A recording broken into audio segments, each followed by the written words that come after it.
চীন সফরের তৃতীয় দিনে দেশটির প্রধানমন্ত্রী premier of the state council Li কিয়াংয়ের সঙ্গে বৈঠক করেছেন প্রধানমন্ত্রী শেখ হাসিনা।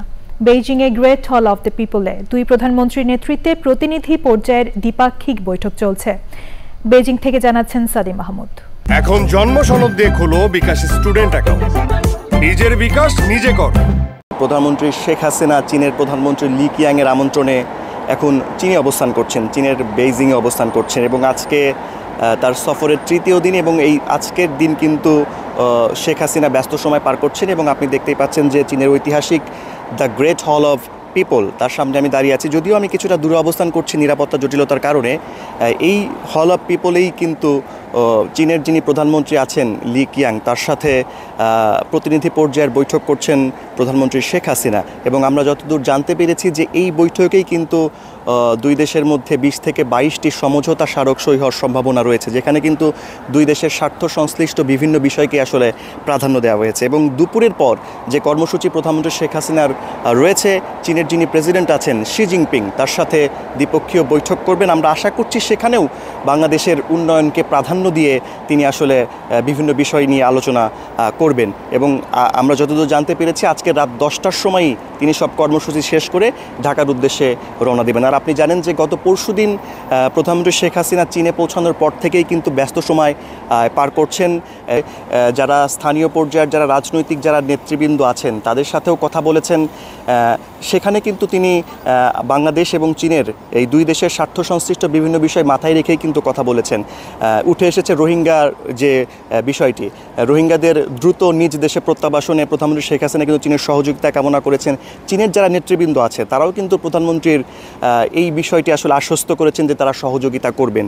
এছাড়া যে চীন এবং বাংলাদেশের ব্যবসায়ী এবং বিনিয়োগকারীদের নিয়ে কিন্তু গতকাল একটি বিজনেস সামিট অনুষ্ঠিত হয়েছে, সেখানেও কিন্তু প্রধানমন্ত্রী শেখ হাসিনা যুক্ত হয়েছিলেন, বিভিন্ন বিষয়ে কথা বলেছেন, দুই দেশের বাণিজ্য ঘাটতি মেটানোর জন্যও কিন্তু তিনি আসলে তাগাদা দিয়েছেন। তো সব মিলিয়ে প্রধানমন্ত্রী শেখ হাসিনার এই সফরটা কিন্তু অনেক বেশি আসলে ব্যস্ততার মধ্যে দিয়ে যাচ্ছে, সেটি আসলে কিন্তু বলাই যায়।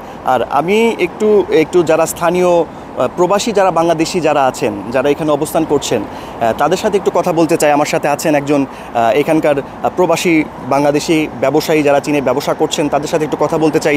আপনি তো দীর্ঘদিন যাবত এখানে ব্যবসা করছেন, আসলে আপনাদের আসলে প্রধানমন্ত্রী শেখ হাসিনা যেহেতু এসেছেন, আপনারা কি প্রত্যাশা করছেন?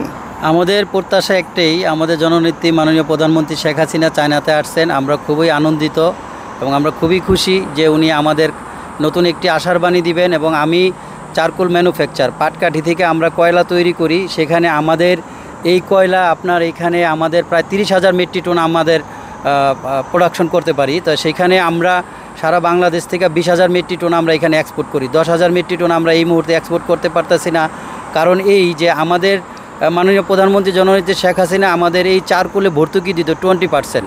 গত 2 বছরে আমাদের এই ভর্তুকি চলে আসছে 8%-এ। সো আমাদের এই শিল্প টিকায় রাখাটা এখন খুবই দুঃসহ হয়। এবং আপনারা জানেন যে করোনার সময় আমাদের এই ব্যবসাটা আমরা ওই সময় আমরা ওই করোনার সাথে লড়াই করে আমরা ব্যবসাটা করছি এবং প্রচুর রেমিটেন্স আমরা পাঠাই। আমাদের এই প্রচুর রেমিটেন্স আমরা পাঠাই, সেখানে মাননীয় প্রধানমন্ত্রী জননেত্রী শেখ হাসিনা আমাদের যে ভর্তুকিটা দিছিল সেটা যেন আমাদের 20% বহাল রাখে, এইটাই আমার দাবি। এবং জি, ধন্যবাদ আপনাকে। আসলে আপনি যেমনটি শুনছিলেন, যারা প্রবাসী বাংলাদেশি আছে তাদের মধ্যেও কিন্তু একটা আশার সঞ্চার হয়েছে যে তাদের যে সমস্যাগুলো, সেই সমস্যাগুলো তারা কাটিয়ে তারা আবার ভালোভাবে এখানে ব্যবসা করবেন, যেখানে আসলে বাংলাদেশেরও তারা উন্নয়নে অংশ নিতে পারেন এবং যে রেমিটেন্সের কথা তারা বললেন, যে রেমিটেন্স পাঠিয়ে বাংলাদেশের উন্নয়নে তারা অংশগ্রহণ করেন, সেই ধারাটা যেন তারা ধরে রাখতে পারেন।